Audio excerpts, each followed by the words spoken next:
जय मसीह। परमेश्वरको वचन धर्मशास्त्रमा धेरै पापहरूको बारेमा व्याख्या गरिएको छ, धेरै पापहरूको बारेमा बताइएको छ।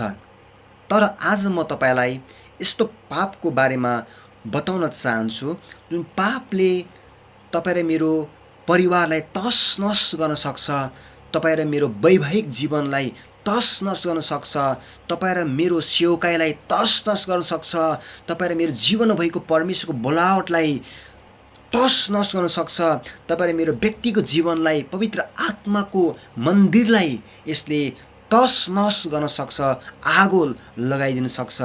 यो पाप चाहिँ के हो भनेदेखि यो पाप चाहिँ हो व्यभिचारको पाप। पुरानो करारमा कतिपय यस्तो पापहरू हुन्छन् जुन पापहरू गर्दाखेरि चाहिँ त्यसको प्रायश्चित गर्न सकिन्छ, जानेर होस् या अन्जानमा गरेको पापहरू हुन्छन्। जुन पापको निम्ति चाहिँ अर्घ बलि, मेल बलि, अन्न बलि, अरू होम बलि, अरू बलिदानहरू लिएर त्यसको प्रायश्चित गर्न सकिन्छ। यस्तो पापहरू पनि हुन्छन् जुन पाप गरिसकेपछि चाहिँ व्यवस्थाले उनीहरूलाई मार्नको लागि, उनीहरूलाई व्यवस्थाले चाहिँ मृत्युदण्ड दिनको लागि चाहिँ आज्ञा गरिन्थ्यो। इजरायलमा तपाईँको पुरानो करारमा है, जब एउटा फ्यामिलीमा आफ्नो छोराछोरीले आमा बुवालाई श्राप छ भनेदेखि त्यो छोराछोरीलाई चाहिँ ढुङ्गाले हानेर मार्ने, मृत्युदण्ड दिने व्यवस्थाले त्यो आज्ञा गरेको थियो।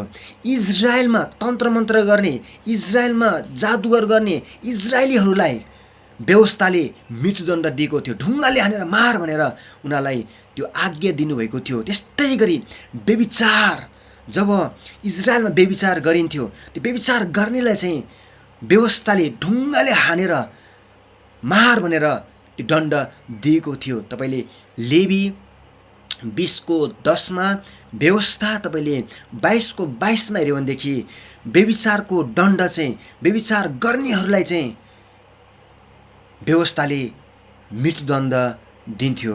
मैले यहाँ तपाईँलाई बताउन खोजेको कुरा चाहिँ, मैले भन्न खोजेको कुरा चाहिँ व्यभिचारले चाहिँ एउटा मृत्युको आत्मालाई, नाश गर्ने आत्मालाई, एउटा मृत्युदण्ड ल्याउन सक्ने त्यो आत्मालाई यो व्यभिचारले चाहिँ के गरिदिएको हुन्छ, ढोका खोलिदिएको हुन्छ।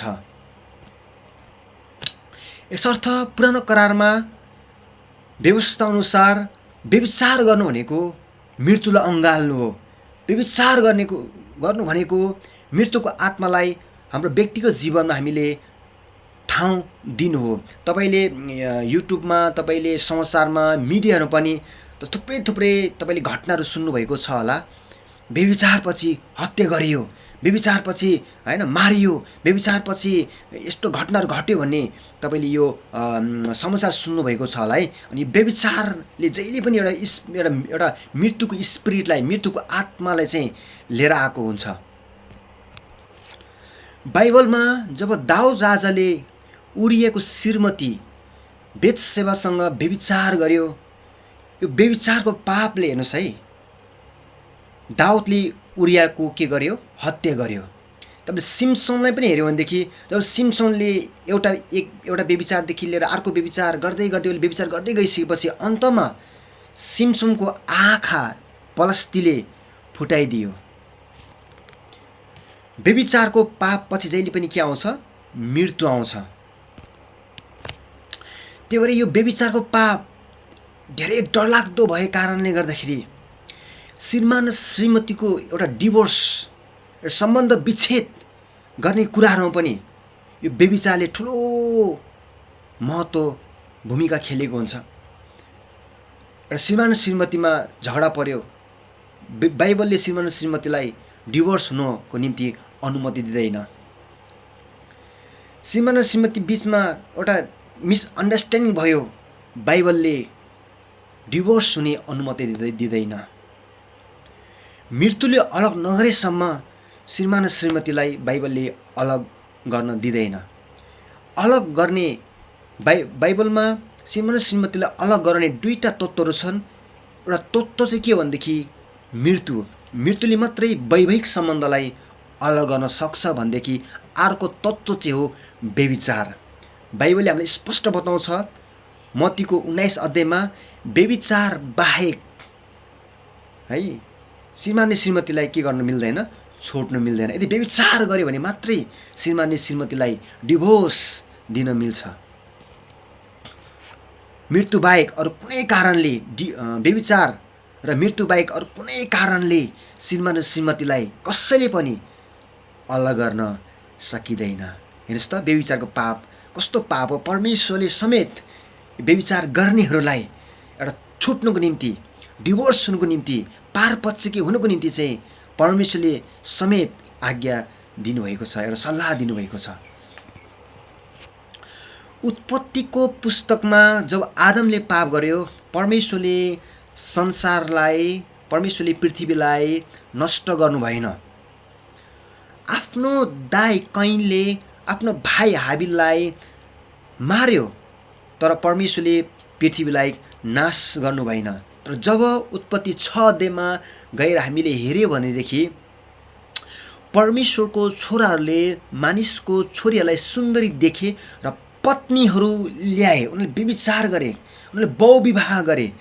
त्यसपछि जन्मिने सन्तानहरू नेफिलिमहरू तपाईँले हेऱ्यो भनेदेखि यस्तो व्यभिचारपछि यस्तो वंशहरू आए कि जुन वंशहरूमा, जुन पुस्ताहरूमा चाहिँ परमेश्वरप्रति कुनै श्रद्धै थिएन।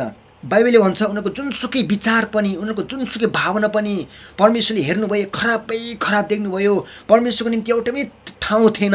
अनि परमेश्वर यति धेरै रिग्रेट हुनुभयो, परमेश्वर यति धेरै दुखित हुनुभयो। अनि परमेश्वरले पृथ्वी र पृथ्वी भएको सबै वन्यजन्तु, घरपालुवा जनावरहरू, सबै प्राणीलाई परमेश्वरले नाश गर्नको लागि चाहिँ परमेश्वरले अठोट गर्नुभयो। हेर्नुहोस् त प्रिय, व्यभिचारको पापले गर्दाखेरि पृथ्वी र पृथ्वी भएको हरेक थोकहरू चाहिँ नष्ट हुनुभयो। धन्नले है नोआको परिवार पनि नष्ट भएन, तर नोआको परिवारले चाहिँ परमेश्वरको अनुग्रहलाई पाएको कारणले गर्दाखेरि चाहिँ नोआ र नोआको परिवार चाहिँ त्यो पृथ्वी नष्ट हुँदाखेरि चाहिँ 40 दिन 40 रात जल प्रलयद्वारा पृथ्वी नष्ट हुँदाखेरि चाहिँ परमेश्वरको अनुग्रहले नोआ र नोआको परिवार चाहिँ बाँचेको छ।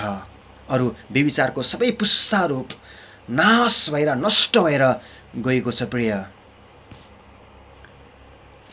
व्यभिचारको पाप, व्यभिचारको शक्ति यस्तो शक्ति हो प्रिय, यसले तपाईँ र मलाई गरिब बनाइदिन्छ, यसले तपाईँ र मलाई दरिद्र बनाइदिन्छ, यसले तपाईँलाई मलाई महलबाट तपाईँ मलाई सडकमा ल्याउन सक्ने शक्ति हुन्छ।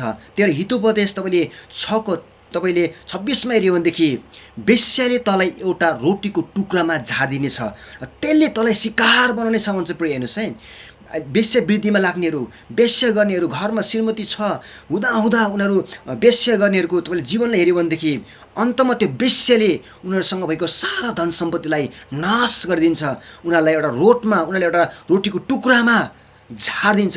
वेश्यामा त्यो शक्ति हुन्छ प्रिय, व्यभिचारमा चाहिँ त्यो शक्ति हुन्छ। तपाईँले लुका 15 अध्यायमा हेऱ्यो भनेदेखि त्यहाँनिर तपाईँ उडन पुत्रको तपाईँले घटना पाउनुहुन्छ। अनि उडन पुत्रले चाहिँ आफ्नो बुवासँग आफूले पाउने सम्पत्ति, पाउने भाग मागेर ऊ टाढोको देशमा जान्छ। उसँग प्रशस्त पैसा हुन्छ, उसँग टन्नै धन हुन्छ। अनि त्यो धनलाई उसले चाहिँ लगानी गर्दैन, त्यो धनलाई उसले चाहिँ आदर गर्दैन। उसले चाहिँ मौज मस्ती गरेर वेश्यावृद्धि गरेर उसमा सबै सम्पत्तिहरू उसले वेश्यामा लागेर उसले व्यभिचार गरेर उसले सकाइदिन्छ। यस्तो दिन आउँछ प्रिय, एक दिन त्यो देशमा अनिकाल पर्छ। अनि त्यो उडन पुत्रलाई अभाव हुन थाल्छ। बाइबलले भन्दछ उसले आफ्नो पेटको भोको मार्नका लागि, पेटको भोको टार्नका लागि सुँगुरको चारो खानका लागि उसले इच्छा गर्थ्यो। प्रिय हेर्नुहोस् है, व्यभिचार गर्नेहरूको हालत, व्यभिचार गर्नेहरूलाई हेर्नुहोस् है, शैतानले त्यो ठाउँमा, एकदमै गनाउने ठाउँमा, एकदमै तुच्छ ठाउँमा शैतानले पुर्याइदिएको हुन्छ। तर परमेश्वर धन्यवाद भएको होस्, जब त्यो उडन पुत्रले प्रस्ताव गर्छ, प्रभु मैले तपाईँको विरुद्धमा पाप गरेँ, मैले बाउको विरुद्धमा पाप गरेँ, मैले परिवारको विरुद्धमा पाप गरेँ भनेर जब उडन पुत्रले चाहिँ त्यो पाप स्वीकार गर्छ, त्यो पापबाट फर्केर आउँछ अनि फेरि उसले परमेश्वरसँग सम्बन्ध मिलाउँछ। बाइबल भन्दछ उडन पुत्रको पाप चाहिँ क्षमा गरिएको छ है। उडन पुत्रलाई चाहिँ परमेश्वरले क्षमा दिनुभएको छ र उडन पुत्रको अवस्था पहिलोको भन्दा दोस्रो अवस्था ऊ फर्किसकेपछि चाहिँ उसको अवस्था धेरै राम्रो भएको छ।